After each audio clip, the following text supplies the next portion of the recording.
Alors, en ce qui concerne l'esclavage, donc je voulais juste répondre à la personne, je ne sais pas si elle est dans le live. Donc l'esclavage, c'est pas à l'arrivée de l'islam que l'esclavage est arrivé. J'ai bien vérifié les informations. Donc l'esclavage, il existait déjà en Afrique. C'était déjà intra-africain. Il existait déjà avant l'arrivée de l'islam. Ça, c'est la première des choses. La deuxième des choses, la personne qui disait que la religion, c'est la source des problèmes en Afrique. Moi, je dirais, après je descends, hein, moi je donne toujours mon avis et là-dessus, je suis vraiment sincère.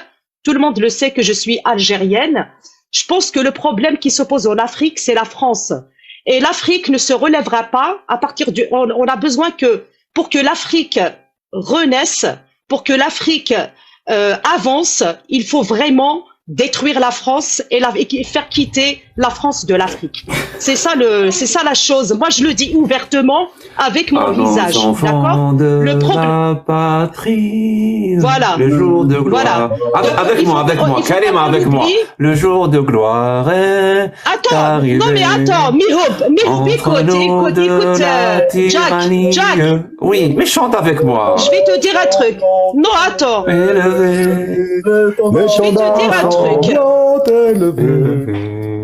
Moi, ma mère, elle est française, d'accord? Ma mère, elle est française, ça, il faut pas l'oublier. Mon père, il est algérien, ma mère, elle est française, même si, voilà. Ma mère, elle est française, mais mon père, il est algérien. Mais c'est quoi la meilleure moitié? Donc, t'es moitié-moitié. T'es moitié française, moitié algérienne. Je suis moitié-moitié. Mais c'est quoi la meilleure moitié? C'est quoi la meilleure moitié? Moi, ça dépend, tout dépend où mon cœur, voilà. Des fois c'est la raison, mais il faut dire les choses telles qu'elles sont. Disons peut-être le pays que tu veux détruire, c'est peut-être pas la meilleure moitié. Mais c'est pas qu'il faut, ça veut dire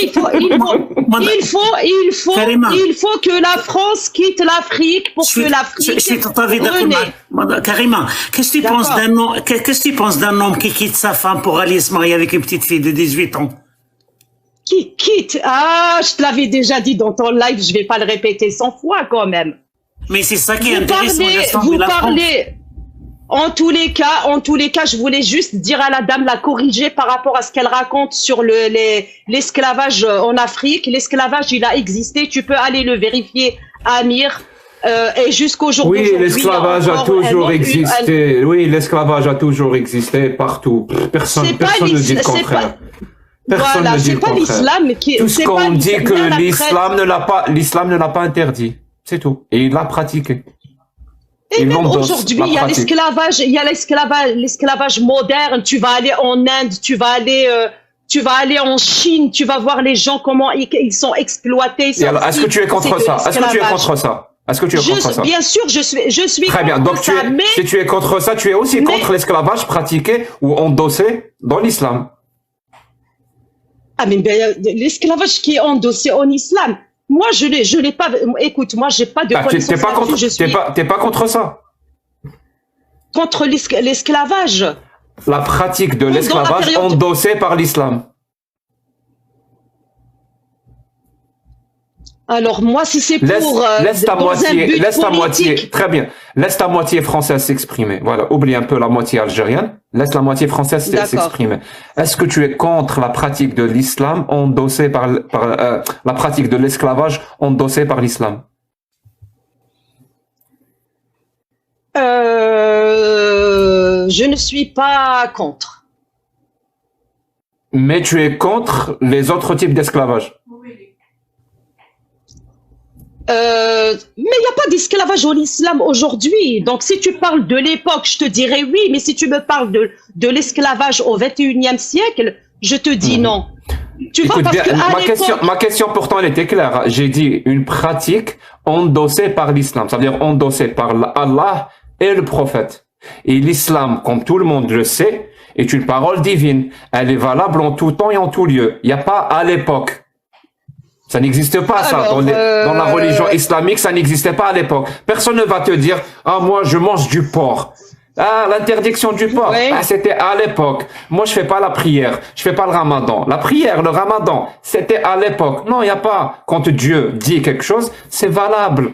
Même aujourd'hui, c'est valable partout. Pour un musulman, ou disons plus exactement, dans le dogme islamique. C'est valable en tout temps et en tout lieu. Parce que ce n'est plus valable en tout temps et en tout lieu, eh ben c'est la confession que cette parole n'est absolument pas divine, elle est humaine. Est-ce que tu connais les bienfaits de l'esclavage pour l'économie? Il n'y aurait pas eu d'esclavage. Nous qui vivons aujourd'hui, s'il n'y a pas d'esclavage, ça c'est une chose économiquement parlant. Si on n'a pas, si les Chinois, les gens, ils sont pas exploités, on va manger des rats en Europe. Parce que l'Occident, il y a rien en Occident. Tout nous vient de l'Afrique. Vous avez exploité mais tu me regardes bien l'irréductible. Ça, c'est la vérité. C'est ce que les autres, il n'y aurait pas eu les esclaves. On va mourir, on va mourir de faim. Ça, c'est une vérité. D'accord. Karima, quelle est la forme de la Terre? La forme de la Terre, moi, je m'en fous de sa forme, qu'elle soit ronde, ovale, je m'en fous de sa forme. Mais vous parlez des choses, vous parlez de l'esclavage, il faut commencer déjà. Elle ne sait pas, Mihoub, elle ne sait pas, elle ne connaît pas la forme de la Terre. Attends.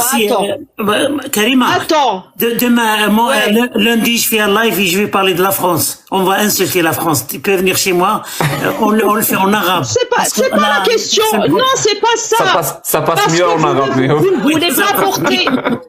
Non. Les opprimés, ils sont pas en Europe. Les opprimés, ils sont en Afrique. Moi, je le dis, les opprimés, ils sont en Afrique. Et la France, elle a commis des crimes. Elle a exploité les Algériens pendant 1 siècle et demi. Et vous parlez encore des bienfaits de la France? Il n'y a pas, si vous voulez qu'on retourne chez nous et qu'on vive en paix, il faut qu'ils arrêtent déjà de corrompre nos dirigeants. Ça, c'est la première des choses. Ok. Oui, très bien. Oui. Est-ce que, je sais pas. Peut-être que moi, j'étais sur un autre live et j'arrive dans ce live. Peut-être parce que je vous assure que, est-ce que quelqu'un a dit les bienfaits de la France ici? Mihoub, tu l'as dit? Irréductible, tu as dit les bienfaits de la France? Amir? Moi, j'ai répondu. Personne n'a dit ça. J'ai répondu. Donc, tu parles de qui quand tu dis vous défendez les bienfaits de la France? Je suis tout à fait d'accord avec toi. Karima, calme-toi. Jack, il comprend pas. Si tu parles de Allah et prophète, ça veut dire que tu aimes la France. Si tu critiques Allah et la France et Mohamed, alors là, ok. C'est vrai ce qu'il dit. C'est vrai ce qu'il dit. Si on est contre l'islam, on est pour la France.